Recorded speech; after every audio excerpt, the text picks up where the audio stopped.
Leute, heute ist ein wunderbarer Tag, die Sonne scheint. Es profitiert die Sonne auf mein Gesicht heute, weil es scheint Sonne, pure Sonne heute. Sonne satte heute, 5 Stunden wäre das. Und dann profitieren wir und ich profitiere auch. So lange haben wir keine Sonne mehr gehabt. Und heute plötzlich ist die Sonne da. Und ich genieße das. Hi Leute, ich genieße die Sonne auf mein Gesicht. Auf meinem Gesicht, schön. Sonne scheint überall. Besonders hier bei uns im Nord gibt es Sonne heute, Sonne satte 5 Stunden lang wäre das. Super, ich profitiert, bin ich in unser Kurpark und genieße die Sonne auf meinem Gesicht. Ich freue mich. So lange habe ich das noch nicht mehr gehabt. So volle Sonne auf Gesicht, auf meinen Körper, meinen ganzen Körper. Ich profitiert die Sonne. Ja, okay. Ich wünsche euch was. Alle. Das war eure Rosette. Bandeko na ngai nalingi nasala video oyo juste nasepeli nano mpona moi oyo ebimi lelo eza komase biso bilongi. Ezo tout so gut, tout wirklich gut. Ezo mase biso bilongi lelo. Awa epa biso na nord lelo moi penze kobeta 5 heures. Donc 5 heures ya moi. Ezala te. Na février, na début février. 2 heures ya zone. 2 heures ya zone. Die Sonne scheint und blauer Himmel, gucken Sie mal, blauer Himmel heute, Sonne scheint, also pur Sonne, Sonne pur. Ist das nicht gut? Sehr schön. Freue mich, die Sonne bringt immer gute Laune und ich verspreche euch heute, mein Video wird es gute Laune haben. Ich habe schon eine gute Laune, wenn die Sonne scheint, hat man immer gute Laune. Ich habe gute Laune heute. Also, video nanga lelo ezali nazolingana lobela. Likambo oyo lobi Pasteur Moïse Mbie akendeki na parquet, akendeko se présenter na justice po Eliana afundaki ye tomoni batu ya Moïse Mbie basepeli. Basali feti bazo ganga balobi Moïse Mbie a gagné procès. Pourquoi? Juste parce que la fille Eliane a se trompé qui na date na de naissance. Ce que ça que se tromper ou bien basala ki ango expressement to yebite. Mais avant na lobela likambo ango na lingi na yebisa bato ba congolais nyoso bazo landa biso bandeko. Bino tout boyebi que na Afrique batu ba insistaka vraiment pas na makambo wana ya ba date de naissance. Moi je connais les gens bazana na ba jeune mais le bande na YouTube ndenge ba Facebook et ya tout batu ba comme s'intéresser nango. En Afrique vraiment batu ba s'intéresser na ba date de naissance, c'est pas tellement comme na poto a to vandi. Mais de toutes les façons ba sepeli ba lobby que Basepeli Moïse Mbie a gagné procès parce que Eliane a kosaki date les basali confrontation na Christian o azala ki fiancé na ye ya lobi bakutana ki na matanga wana ezalaka na août 2017. Donc ndenge apesi précision na place bakutana ki première contact na bango ezalaki na matanga wana soki ya mutuni na yebite ya église kaka je crois akufaki Christian kindeki mbangu kozwa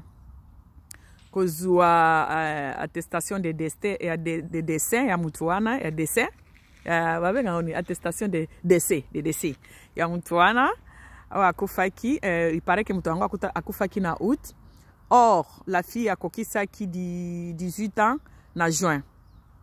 Ngana ngena mona ngo lokola mensonge soki ezalaka ta na différence ya une année que alobaki azaki na 17 ans. Or azalaki na 17 ans et après une année donc akoseli une année makambo. Mais un mois parce que na katikati tozaka na juin akokisaki 18 ans na juin donc tolongoli ka juillet août. Qu'est-ce qui prouve que décès wana pona Kinshasa tout est possible hein? Que décès wana ba changer kutuna ba date parce que moi nana akokisaki 18 ans na juin ya 2017 bango balobi bakutana ki na août. Qu'est-ce qui prouve que réellement ezalaki nde date mutu wana akufaki parce que toyebi tout est possible na Congo mais na ngena signoleka ma partout wana ke ba date vraiment de naissance na biso na ba date penza na Afrique batu bakipango penza te lo bande lera likambo nde koki kobima ke il faut la que ça date non juste de naissance. Donc mon problème ce n'est pas à ce niveau là. Na ngena expliquer ka batu balanda ka biso ke erreur wana oki osalema na Congo il y a un mois en tout cas un mois c'est pas vraiment grave parce que bato bakipa penza biloko wana te loko na poto voilà bato ya Moïse Mbie basepeli balobi wow c'est que pasteur alalaki na Eliane azalaki déjà adulte azalaki déjà adulte mais vous oubliez que viol ezalaka kate ke mutu fo ozala mineur. Viol ezana 3 étapes. Eza viol ya ba mineur, eza condamnable hein? Maximum 20 ans ya prison. Eza viol na kati ya foyer, donc na kati ya mariage, ce qui sans consentement ya partenaire na yo, o forcer ko sala amour. Ata soki bobalana bozali penza na mariage mais ozo forcer moninga pour sala amour, forcer au sala amour, ezalaka condamnable 5 ans de prison. Et puis eza mususu troisième viol, ezalaka ko violer mutu, c'est-à-dire o utiliser ki autorité na yo likolo na ye. Par exemple, oza pasteur, ozola na bandimi. Donc consentement na bango te mais au forcer bango la na bango parce que o utiliser ki autorité na yo pour no la na bango. Eza condamnable, ezalaka peine à 5 ans de prison ferme. Ou bien ozali na ebite soki boyebi histoire oyo ezoleka lelo na ba média na Amérique kuna bazo mouvement na bazo bengango Me Too wana ba star na biso ba acteur na ba actrice na biso ba film ya ba Hollywood wana ba Angelina Jolie et tout bafundaki producteur oyo ayebani na bosani kutu kombo ne bolimbisanga bato balandaka ba biloko international bayebi histoire na zoloba bafundi ye bakatelier ba manda azana prison pour na viol ba mama wana mibimba wana ba Angelina Jolie soki na banani wana bazaki ba mineur a utilizaki ki autorité na pa bango olobi po mutu opesa ye rôle ya bien ya munene na kati ya film aza l'actrice principale fois lala nayo eza viol mutu wana mwaye aboya kolala nayo ezate parce que azolinga a jouer rôle wana azana besoin ya rôle wana po a vivre a gagner bambongo na ye eza lokola PDG oza PDG ya société opesi bato condition opesi mutu condition aza secrétaire nayo po na travailler nayo il faut na coucher nayo ba juge bamonaki eza viol parce que mutu wana azana choité azana besoin ya mbongo wana pona ko vivre andimi alala na eza viol o violé ye déjà parce que asali yango na consentement na yete asali yango pona ko sepelisa yo et pona ko garder poste na ye donc asali yango na consentement na yete azana choité donc eloko mutu asalaka makambo ya sexe mutu osala yango sans consentement na ye moko eza viol donc cause à la viol des mineurs et cause à la viol ya ko utiliser autorité na yo et que za la pe viol ya mutu partenaire non alingi ne ko sala amour te mais au forcer yebo sala amour eza viol babenga biloko wana viol donc eza misato ce qui pasteur a raté ya mineur bolobi ke waouh a gagné parce que Eliane azalaki mineur te mais a utilisé ki autorité na ye likolo à la fille eza viol voilà. Et puis on peut pas comprendre que Moutoaza pasteur ou azali censé kozala modèle na société akende ko lala na mutu na mwana na mundimi na ye et puis vous trouvez ça normal à part nano ko lala na mwana wana azana no pasteur aoki osala eloko wana te parce que eza nano lisumu tolo bango nano eza lisumu parce que abali mwana abate abali ye te. Mais moi je me demande comment bino bosepela na likambo ya bongo bosaleli yango na bavideo bozoloba pasteur a gagné quoi? A gagné quoi? Parce que kolala na moto sans consentement na ye. La fille alobi alalaki na ye alingaki te pasteur pe andimi na bi biloko bino bo fete te po pasteur andimi ke akusha na mwana wana andimi ke entre bango mibale relation ezali a présenter loko la fiancée na ye batuni oyebi la fille alobi aza fiancée na ye. Donc c'est-à-dire automatiquement ce que la fille dit est vrai. Alala na ye sans consentement na ye. Alors nazo ebate ko gagner ni bino bo mona pasteur a gagné wana. Parce que viol les admissables. Ko lala na moto pona ki autorité na yo parce que azana choix aza obligé à salango pona ko survivre na ye. O tozo mona mitu na Amérique activité wana. Yango pe exactement oyo Eliana leki nango. Eza pe mususu ya ko utiliser mineur oazo ba ko se défendre te. Et puis eza mususu ya kati ya couple. Ya kati ya couple moi je connais nani libala moko ba voisin nanga ça fait 5 ans comme ça hein. Moi si azalaki bazaki na ba problème moko il fallait que ba résoudre ngo moi si après ça qui condition il faut expliquer bien problème moko boye soki mbongo moko ebunga na compte tout ça là ndenge mindele ba sangisa compte mbongo moko boye ebunga ki na compte na bango. La femme maintenant voulait que mobile appelle na explication avec découvrir que c'est mobile n'aime tabisa ki mbongo wana. Elle attendait les explications de son mari na point wana donc ba bande ko lobana te. Alors un nuit mobile na yeka kanga balobi il faut ba sala ba rapport bazana bana mi balé des enfants hein? Il faut ba sala ba rapport marié officiellement bazana bana mi balé dans la maison familiale bazana kati ya ndako na bango couple na bango na bana na bango.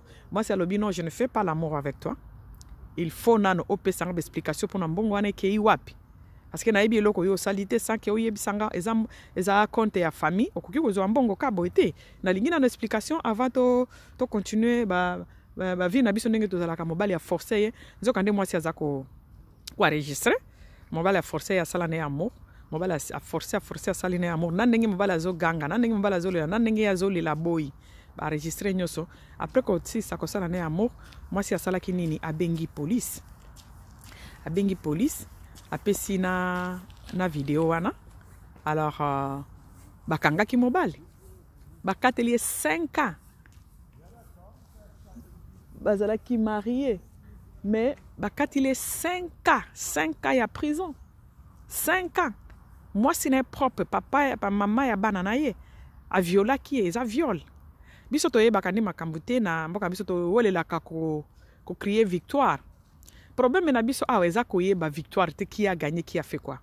Problème na biso likambo ya viol wana ezali ndenge a accepter que il connaît la fille. Ça nous suffit d'abord, ça nous suffit. Parce que moi na wana a osé ko dénoncer batu wana.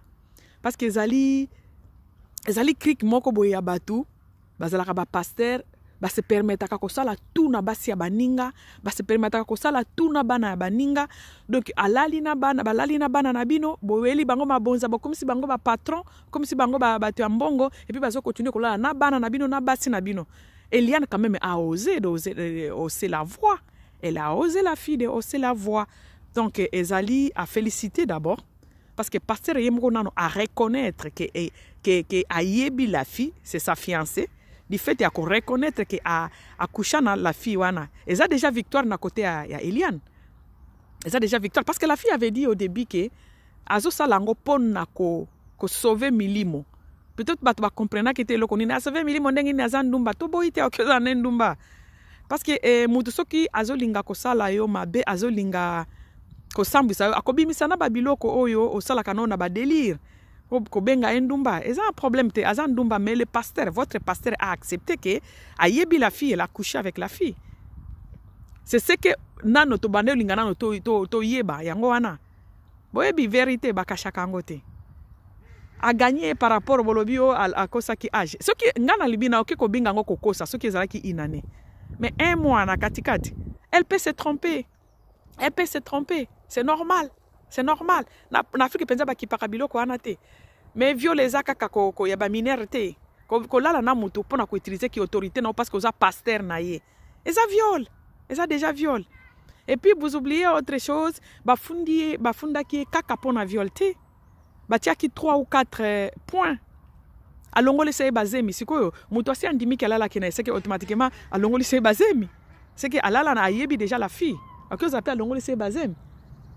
Donc bafunda ki pe na ko longoli se bazemi.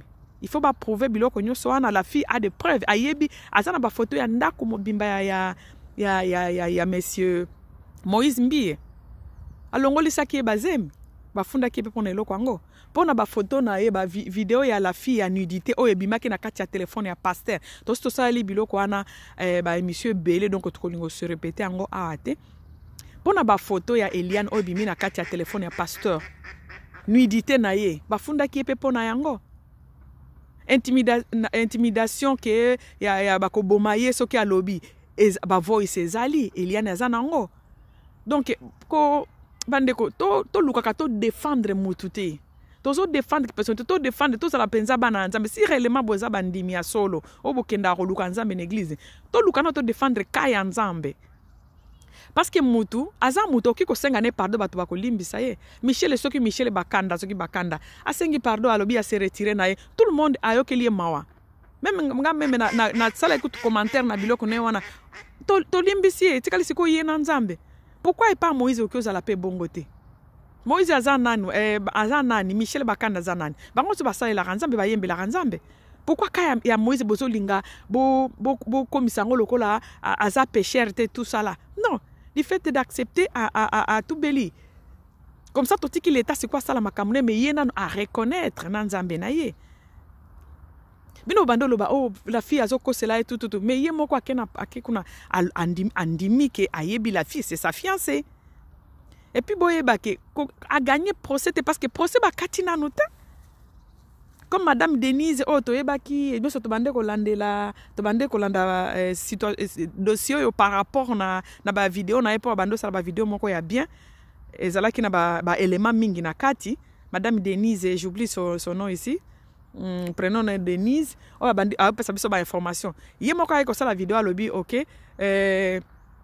La fille nous cache beaucoup de choses et puis à cause ça qui na date na de naissance. To boité. Toki ko longola minere wana viol de mineurs toki longola ngo mais ba viol ezaka minere te bandeko a força ki kolala na ye a utiliser ki autorité na ye likolo ya mwana ezape ba kondana kango 5 ans ferme ba kondana kango 5 ans mouvement ya Me Too na New York eza par rapport à wana ba actrice wana balala bango bazalaki ba minere te balala bango pour ba pesa bango ba rôle principal na ba film et pas producteur bazo sambisa producteur wana na limite ke Moïse Mbie aleki mutu wana na mbongo batu balandaka nini ba information internationale ba yebi loko nini oloba donc bo sepela na no kite mutu pe aza wana pe na ko po ba pendre Moïse Mbie te non tozo linga kaka andima et puis etinda ba oyo basala kango pe babanga et puis bazongela nzambe c'est tout parce que eza tout est un réseau là et ba pasteur oyo bazonyokola bandimi bazonyokola bana ya bandimi na bango bazonyokola basi ya bandimi na bango donc boyebo pesi mbongo alali suna mwasi na alali na bana na yo réseau wana de tozolinga ebima na poisa po makambo to avancer to continuer nous avons beaucoup de choses à faire na mboka na biso zo tambola bien to ko fandre makambo ya mitakala te mais il faut battre na ba reconnaître donc boye ba ke ko sepela na bino bo sepela eza na sens te mutu moko azolinga ba pendre Moïse Mbie te to yebi mutu moko akufela biso isa Jésus mais qui fanatisme tina niveau oye c'est trop grave mes amis c'est trop grave toute la capé place raison zali ba kizaki Moïse Mbie kaka te pona viol ya mineur non alors kolongola zemi ezani ba kizaki pe pona kolongola bazemi kolongola bazemi sans consentement ya la fille kolala na ko utiliser ki autorité na ye eza viol ko poster ba photo na ye wana ya mitakala ba kondana kango ba vidéo na wana otindeli mutu otindeli soi disant fiancé na yo ba photo et puis a publié yango bakondanaka mpo nango. Na poto kutumbela aza libanda te. Donc botika kosepela moko oyo eza na sens te pour la ki fanatisme ya Congo epesanga kanda bozo ede mutu wana te. So bozo biso papa okolonga kaka papa toza derrière yo akoyeba mabe ndenge nini. Boki koloba bongo te boki bise papa eloko sala ki eza mabe, il faut prochainement esalema te. Et puis à subir biloko asala ki l'état est condamné, c'est tout. On n'a pas besoin de ça. On n'a pas besoin de ça. Concurrence te, tozo sala, eza ki wenge te, tozo sala ba concurrence te. Eza loko ezo linga et modifier, édifier batu ebele. Nous avons besoin de ça dans notre communauté. Nous avons besoin de ça. Nous avons besoin que réseau wana ezala l'état eye bango ba boma réseau wana.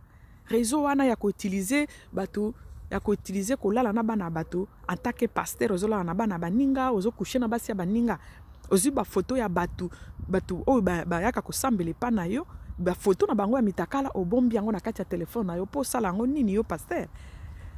Et puis un pasteur comme ça bozo continuer ko soutenir ye non nalandaki mama moko na ba life o ezoleka azoloba pe bato nyonso bazolobela kaka Eliane nga sikoyo ifona lobela ka Moïse Mbi. Donc ozoyeba te poko ozolobela ka po moni bato mususu bazolobela mutu mususu. Est-ce que ça a sens? Ça n'a pas de sens. Ça n'a pas de sens. Non. Ça n'a pas de sens. Ozo encourager mutu. Donc yo ozo soutenir mutu po bato nyonso bazo soutenir fi wana yo il faut soutenir ye.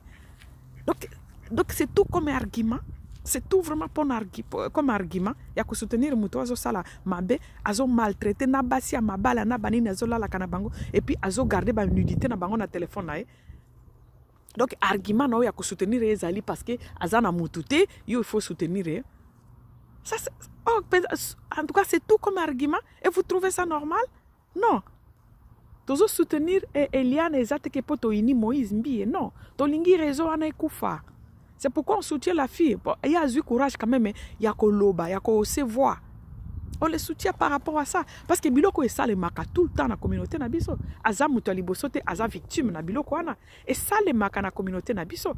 Et puis les pasteurs, il n'est pas les seuls. Il y en a plein, beaucoup de faux pasteurs chez nous qui utilisent le nom de Jésus pour détruire les vies de gens. Pour détruire les vies de beaucoup de gens. Basé belé aza yemokote. Mais quand même, on a eu pour la première fois, une fille ose sa voix. Pour la première fois, une fille ose sa voix. Et puis, azate ke au moins na mutu ambongo mwana nini. Aza simple citoyenne de notre pays. Et puis, azana no mwana muke na 20 ans. Elle a réussi à oser sa voix. Pourquoi pas pour ne pas les soutenir? Parce que toyeb makambo le kaka na ba communauté na biso, makambo le kaka na ba église na biso wana. Mais tellement mutu akobimisa ngo azalaka te po bato nyonso babangaka oyo Eliane akutani nango ba video ya wapi komi kobima o azobina aza mwana muke soki afandi azobina ne ba danse oyo batiaka masoko na sima wana bazobina ba congolaise nyonso babina kango ezate ke soki mutu azobina bongo nde okomi pit ata soki aza pite bongo pasteur utiliser ki pite pasteur akeko utiliser pasteur apeka kobima ne ndenge nini. Le pasteur n'a pas une femme à la maison. Pour nini okeke utiliser kaka abala eka simbala moko abandi ko utiliser ko la kana ko kosa libala tout et tout. Non.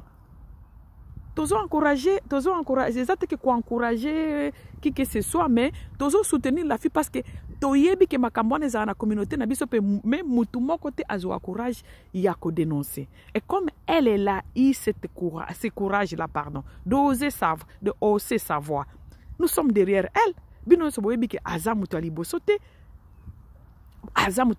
o ba passer ba sakani na ye ba passer ebele ba sala kabilo kwana mais batu nyonso ba banga ka kobimisa voix na bango parce que ba yebi ke ba ko maltraiter yo momo naka na ba kombo nyonso batu ba pesi la fille Eliane na ko finga manyoso Eliane afingami batu ebele ba banga ka basi ebele ba banga ko bimisa ba voix na bango po bazo banga ba ko fingama mais elle quand même elle accepte. Donc, pour stopper l'hémorragie, pour stopper le réseau, pourquoi pas ne pas la soutenir? Pour que comme ça, les cambo na souka. Parce que là, andimi qui a yébié. À présenter na parquet comme fiancé na yé. azolinga a utiliser eloko wana alobaki aza fiancé na ndenge héritier Watanabe alobaki pona soki Naomi po batika ye. Non, mais la fille a dit non. O utilizaki jeunesse na ngai, o utilizaki ki na visiter na ngai, o utilizaki ki non autorité na ngai devant yo parce que je te voyais comme mon pasteur. Je ne pensais pas que koki ko sala nga mabe. A utilizaki ki autorité na likolo ya mwana mwasi wana. Et puis aza laissé l'été Moïse baza ebelé. Raison, il faut te stopper l'hémorragie, il faut te stopper raison. C'est pourquoi nous soutenons la fille. Et puis, l'encourage, il y a aussi voix. Ce n'est pas tout le monde. Ce n'est pas tout le monde. Nous sommes comme le belé. Quand on défendre, parce que nous défendre par rapport à quoi? Tolingi, Makambwana, Ebi Malibanda, 1.3. Et puis, on continue, la vie continue. Moutou à côté, les mananzela azate, on continue. Donc, les autres, on a bouté tous les jours. Donc la vie continue, mais tu dénonces dans les Cambouana. Et comment on continue? Tu nettoyer table et puis on continue la vie. Mais bino bozo linga kabotikana, Eliana ngo, salibo, Eliana vidéo nem sebimi, bimata 50 mais passer andimi ke akushana mwana wana. C'est là où il y avait les problèmes. Ton ndimi andimi ngo. Si vous voulez quoi? Bo gagner procès, proto ebi ke boko gagner ngo, mais to lingi makambwana ebima libanda nan. Ndenge zo bima wana. Andimi siko ke mwana naza fiancé na ye. Andimi siko ke alala na mwana wana. C'est clair. C'est ce qu'on voulait. Ce qui a zalaki vraiment passer ya solo ya bino wana bino ba fanatique na ce qui a yoke la kabino alinga ki ata même asenga pardon dès le début. To ngeto mona procès na mususu. Que asengi na no pardon avant akende ko se présenter na procès. Mais aza ko jouer kana innocence ti dernier jour akokende ko se présenter lundi ce qui mardi na parquet dimanche à TI. Aza na droit ko se mettre sur liboso ya cherté normalement. Ce que azaki muto ayebi ko kita. Alinga ki asenga église ya Nzambe pardon. Likambo to ngeto bando talango na mususu ki asekiti amikiti saki asengi pardon. To ngeto talango na mususu. Mais azolingo kitate me bino pe bafana kwiti bozo kaka wana bozo encourager vous. Nazo comprendre bino lisusu te. Personne n'est contre Moïse Mbi, mais tolingi réseau wana ezala arrêté. Po basé belé zaka ye morote, ya abimi kaka wana na poisa parce que la fille a eu ce courage là de dénoncer. Bande ko nangai. Botiko loba alongi pasteur Moïse alongi la fille. Alongi ndenge nini yandimi. La fille a sala ki erreur na date de naissance. C'est pas grave. Mais viol les a 3 étapes. Ils ont moko na mineur. Et puis votre pasteur andimi na parquet que la connaît la fille. Ce qu'on a so comprendre a gagné nini par rapport à quoi? Bazo kende sous jeudi ko samba kuna na parquet. Mais bino bozolo ba déjà a gagné nini? Même si a gagné mais to yebi déjà a gagné na ye kaka to boité a gagné na ye mais to yebi déjà qui il est to yebi déjà le konuni ya sala kana basi parce que ba vidéo ane bimi pambate. Zaki plan Nzambe basakana kana Nzambe te basangisaka Nzambe te osangisa Nzambe na impudicité Nzambe akobimisa yo et surtout que otangaka kombo na hôtel makana cher biso tomoni a gagné les procès c'est pas grave mais to yebi to za mikolo tomoni déjà to comprendre déjà donc botika ko nyokola batuna ko loba a gagné procès passer a gagné mais akeko ndima kuna ndenge nini bino bolobaki ya yebi mwana wana te mwana nazo kosele makambo c'est quoi ke ndima kuna ndeni andimi ki ayebi la fille ndenge nini. Amoni ke boza ko se contredire. To tika ki fanatisme bandeko na ngai. To linga Nzambe po to kenda kana ba église po na ba pasteur te. To kenda kana na église po na ko luka lobiko na biso. To kenda kana ba église po to za la bana na Nzambe po to yoka matea kambo o Nzambe alingi aloba na biso. Ki fanatisme ya pasteur Nzambe alingi yango te. Nzambe za na kati ya place ba fanatique te. Nzambe alobi je suis un Dieu jaloux.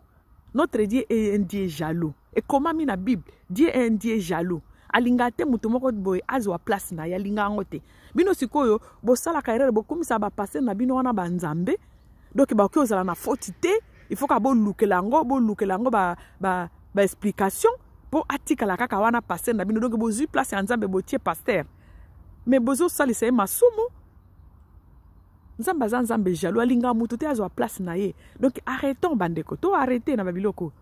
To arrêter mutu asali mabe aza mutu asala ki mabe on reconnaît on demande pardon et puis on avance. Siko makambo ekomi kobima ekomi na soni Ceux qui passer à sengaka pardon avant que de la tournage na poto avant ya na poto ça va tournage ne ceux qui a sengaka église pardon na ndimite tenge to comme na ba niveau ba vidéo oh et outi na téléphone na ye non aza ko andir sur cœur pourquoi makambo c'est bimi bo bino bo continuer kaka do bino bo ko na moto toke papa olongi papa to yebi ozaya nzambe oh c'est quoi ça le cœur de l'homme bo yebi angote c'est ko lera ke kondima ke ayebi la fille bino siko bo sali bo aider nani. Nous, on n'est pas contre les pasteurs, on est contre le système. Système na bango oya ko violer bana baninga ko bazoli ya mabonza ya batu bazola na basi ya baninga na bana baninga non il faut cesser to ça la nzambe na solo ba vidéo na uti na téléphone na uti wad akendo présenter moi na lokola fiancé nae siko bino bolobini bino boloba ke ezayete. Mes amis, arrêtons. Qui fanatisme, beaucoup ko isa muti, beaucoup isa nakati ya libulu pona fanatisme. Mutu auti na parke kuna auti kotoka, bino boy subo comme caméra nakati ndako. Bozo s'écaper. Mais c'est quoi ça? Peuple ni no boza na ta réflexion te. Boza ta réflexion te, bo fanda no bozo réfléchir nan pourquoi ça nous arrive comme ça? Qu'est-ce qu'on peut faire pour que ça n'arrive plus? C'est là il y a notre problème. À réfléchir là-bas, pourquoi il est comme linga, qu'est-ce que je peux faire pour qu'il est comme langa les sous-soutés, pour il est comme la communauté na biso les sous-soutés, qu'est-ce que nous pouvons faire? Ba vidéo a beaucoup de choses là, aux autres ça ba alternative par rapport à il est comme les biso, pour comme la biso les sous-soutés, tout ça là boy, boya non ba idée à bongo ko bandeko. Kaka ya ki fanatisme ko kumisa boko kumisa batu ti wat bobanda ko kumisa batu basela bino pe loko moko na vite, banda to bande ko kumisa batu. Pourquoi la biso simba te pourquoi parce que to tia kabatu toujours na place ya nzambe to kumisa kabatu au moins besoin mutu andimi vi na ebeba pour na ko défendre mutu moko boye pour ba kabile un franc mboka nino batu basa corruptif ti na niveau 0 boye azo kumisa bongo pour apesa yeso ki $100 oh besoin dire na erreur il faut azo temps ya ko réfléchir pourquoi ça m'est arrivé qu'est-ce que je peux faire pour que loko comme sous na communauté na bisoté c'est ça le message. OK, merci beaucoup bande konatiki bino.